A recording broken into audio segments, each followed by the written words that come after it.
নমস্কার, আমি তরুণ ঘোষ। ভারত সরকার বাংলাদেশের ইউনূস সরকারকে অবৈধ হোক বৈধ হোক তাকে বারবার অনুরোধ করা হয়েছিল যে হিন্দু এবং সংখ্যালঘুদের ওপর নির্যাতন বন্ধ করুন। মোহাম্মদ ইউনূস কি বলেছিলেন? আমরা বন্ধ করে দেব। ঢাকেশ্বরী মন্দিরে গিয়ে একটা গ্রুপ ছবি তুলে ভারতকে একটা বার্তা দিলেন যে এখন থেকে আর হিন্দুদের উপর কোনো অত্যাচার হবে না। যথারীতি হিন্দু মা বোনেদের উপর অত্যাচার তো হচ্ছেই, এবং হিন্দু মন্দিরগুলোকে ভেঙে মাটির সঙ্গে মিশিয়ে দেওয়া হচ্ছে। কাল খিলক্ষেতে বা ঢাকার একটা কালী মন্দিরকে ভেঙে দেওয়া হয়েছে। মন্দিরটা আগে ছিল, সেই নিয়ে দীর্ঘদিন ধরেই উত্তপ্ত আলোচনা চলছিল। তারপর টিনের ঘেরা দিয়ে সেখানে যখন পাঁচিল তোলার উদ্যোগ নেওয়া হয়, কালকে প্রচণ্ড একেবারে বাদানুবাদ হয়। তারপর রেল কর্তৃপক্ষের জমিতে কেন করা হয়েছে মন্দির, সেই নিয়ে সেই অভিযোগে আর কি সেই মন্দিরটি বুলডোজার দিয়ে ভেঙে দেওয়া হয়। এই রেল লাইনের ওপরে আরো অনেক কিন্তু মসজিদ, মাদ্রাসা এই সমস্ত রয়ে গেছে। রেল কর্তৃপক্ষের সেদিকে নজর নেই, ইউনূস সরকারের সেদিকে নজর নেই। আসলে টার্গেট হচ্ছে সংখ্যালঘু যারা, তাদের ওপরে আক্রমণ শানানো। এই আক্রমণের একটা কড়া নিন্দা জানিয়েছেন ভারতের বিদেশ মুখপাত্র রণধীর জয়সওয়াল।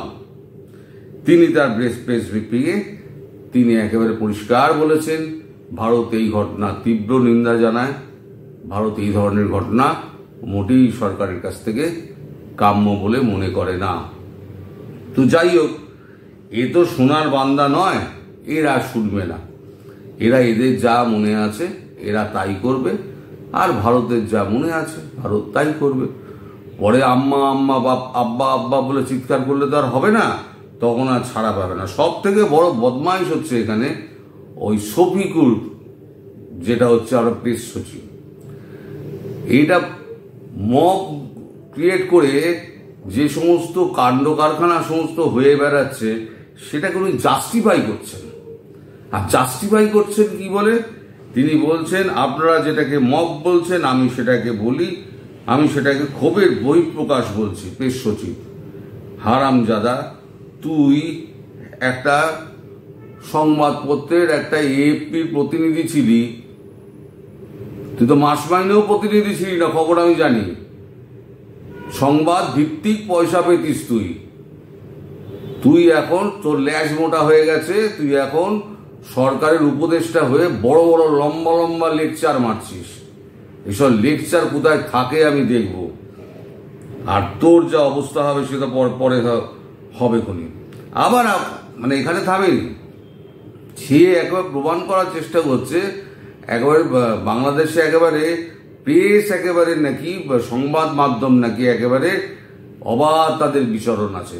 সে দাবি করছে যদি কেউ বলে যে বাংলাদেশের স্বাধীনতা নাই, একদম ফালতু কথা। বাংলাদেশের জার্নালিজমের এত ফ্রিডম আছে, আমি বলবো যে উন্নত বিশ্বে এই ফ্রিডম নাই। তুই শালা ফ্রিডমের কি দেখেছিস? তুই ফ্রিডমের স্বাধীনতা, সংবাদপত্রের স্বাধীনতা কি বুঝিস? সংবাদপত্রের স্বাধীনতা নিয়ে কথা বলতে এসছিস হারামজাদা? সংবাদপত্রের স্বাধীনতা বুঝিস? সংবাদপত্রের স্বাধীনতা কি? সব তো গলা টিপে রেখে দিয়েছিস দেশের সংবাদপত্রগুলোকে। আবার সংবাদপত্রের স্বাধীনতা দিয়ে বড় বড় বাক্তাল্লা করছিস। তোর লজ্জা করে না? তুই একসময় সংবাদপত্রের সঙ্গে যুক্ত ছিলি। আপনি বললেও হবে না, তুমি করে বললেও হবে না, যেটা তুত্তার লেজ, তুই করে বলতে হবে। একেবারে নির্লজ্জ ছোট লোক, একেবারে মানে কি বলবো, এটা পাতে দেওয়ার যোগ্য না। এই যে টোটাল বাংলাদেশের এপিসোডটার মধ্যে সব থেকে কুখ্যাত মানুষ ওই ইউনূসের পরে হচ্ছে এই শফিকুল আলম, সব থেকে কুখ্যাত। এবং বলি না, এই যে যত উপদেষ্টা মন্ডলী, তার মধ্যে একমাত্র জ্ঞানী পুরুষ যদি থাকে আর পূর্ণ যদি বুদ্ধি যদি থাকে, সেটা হচ্ছে পররাষ্ট্র উপদেষ্টা যিনি আছেন তৌহিদ। এই তৌহিদ সাহেব গতকালকে উনি বলেছেন যে ভারত বিরোধী কোনো জোট করছে না বাংলাদেশ, পররাষ্ট্র উপদেষ্টা। একদিন ওনাকে দেখা যায়নি, ওদের চেপে টেপে রেখে দিয়েছিল। উনি তো আবার সবসময় সোজা কথা বলেন, তো তাই ওনাকে খুব একটা সামনে টামনে আনা হয় না। তো যাই হোক, তৌহিদ বাবু যা বলেছেন তাতে এটা প্রমাণ করার চেষ্টা করছেন উনি যে এই যে বাংলাদেশ, পাকিস্তান এবং এ নিয়ে চীনকে নিয়ে একটা যে গঠন করার চেষ্টা করা হয়েছিল ঐক্য, সে ঐক্যটা হচ্ছে না, মানে ট্যাগে নিয়ে চীন জবাব দিয়ে দিয়েছে, আমরা এর মধ্যে জড়িত নই ভাই, তোমরা যা করার করে নাও, তোমাদের ব্যাপার, তোমরা বুঝে নাও, লেজে কাটবে না মাথায় কাটবে। সব থেকে আশ্চর্যের বিষয় হলো এই যে বাংলাদেশে যে সমস্ত আপনার উন্মাদ গোষ্ঠী রয়েছে, মানে মুসলিম ধর্ম নিয়ে যারা উন্মাদের পর্যায়ে তো চলে গিয়েছে, তারা তো ইরানের কট্টর সমর্থক ভাই। এইদিকে ভারত তো ইরানের সঙ্গে তো সম্পর্ক ভালো, ইরানের যুদ্ধে ইরানকে সমর্থন করেছে, আমেরিকাকে সমর্থন করেনি। এইবার যুদ্ধ যখন স্থগিত হয়েছে, এখন ইরানের পক্ষ থেকে একটা সলিডারিটির জন্য ভারতবর্ষকে ধন্যবাদ জানানো হয়েছে।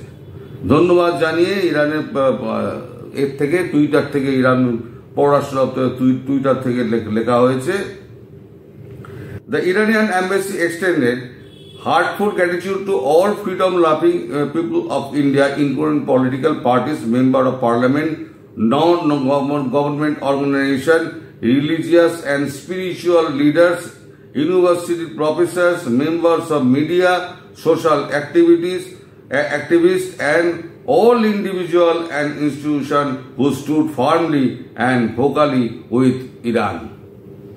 তারপর কি বলছে ইরান? জয় হিন্দ। তাহলে এখন যারা এখানে আপনার মুমিনরা আছে, যারা ইরানের কট্টর সমর্থক, তারা এবার বলুন, আপনাদের রুহানি গুরু তো বলছে যে জয় ইন্ডিয়া জয় হিন্দ, আপনারাও বলুন জয় ইন্ডিয়া জয় হিন্দ, জয় বাংলাদেশ জয় হিন্দ বলুন। তা তো বলবেন না। রুহানি গুরু আপনার হচ্ছে আপনার ধর্মের দিক দিয়ে, কিন্তু আপনাদের উন্মাদনার দিক দিয়ে কিন্তু আপনারা কিন্তু একটা নির্দিষ্ট জায়গায় বসে আছেন, ভারত বিরোধী। এই ভারত বিরোধিতা কতদিন চলে আমরা দেখব। এই ভারত বিরোধিতা এখন করে যাচ্ছেন, তো দুদিন বাদে বুঝবেন ভারত বিরোধিতার অর্থটা কোন জায়গায় গিয়ে দাঁড়ায়। আপনার ট্রান্সশিপমেন্ট বন্ধ হলো, খাদ্য বন্ধ হলো, জল বন্ধ হতে যাচ্ছে, এবার আকাশ সীমা বন্ধ হবে। তারপরে যেটা হবে সেটা হচ্ছে লাঠা ঔষধি। প্রহারেণ ধনঞ্জয়, কালকে বলেছিলাম, প্রহারেণ ধনঞ্জয়। যখন মাঠ শুরু হবে না, আগা পাঁচতলা পেটানো হবে, একেবারে কেউ বাদ যাবে না। এই সব মুখগুলো কিন্তু ধরা আছে। এসব উন্মাদ যত আছে না, সে উন্মাদদের সমস্ত কি করে ঠান্ডা করতে হয় ভারতবর্ষ জানে। ঠাকাটাক, চলো যে যার মতো ৭২ গায়ে চলে যাও। এই সুন্দর পৃথিবীতে তোমাদের কোনো জায়গা নেই। সন্ত্রাসবাদের বিরুদ্ধে ভারত, মৌলবাদের বিরুদ্ধে ভারত, মুসলিমদের বিরুদ্ধে ভারত নয়। তার জন্য ডোনাল্ড ট্রাম্প যখন ফোন করেছিলেন মোদিকে যে আমাদের দুজনের লক্ষ্য এক, তখন মোদি বলেছিলেন না, আপনার লক্ষ্য মুসলিম বিরোধী, মুসলিমদের শেষ করতে চাইছেন আপনি, আর আমি মৌলবাদের বিরুদ্ধে, আমি সন্ত্রাসবাদের বিরুদ্ধে। ফলে আপনার লক্ষ্য আর আমার লক্ষ্য দুটো কিন্তু আলাদা। তাহলে আপনারা বুঝে দেখুন, এবার সন্ত্রাসবাদ যাদের মধ্যে রয়েছে তারা ভারতবর্ষের আমাদের মোদির কাছে কতটুকু ক্ষমা পাওয়ার যোগ্য, এটা নিজেরা ভাববেন, নিজেরা ভেবে নিজেরা সিদ্ধান্ত নেবেন। আর মনে মনে যারা রুহানি গুরুকে যারা ভালোবাসেন, খামেনিকে, তার নাম করে একবার বলুন জয় ভারত, জয় হিন্দ। নমস্কার, সবাই ভালো থাকবেন, সুস্থ থাকবেন, সাবধানে থাকবেন।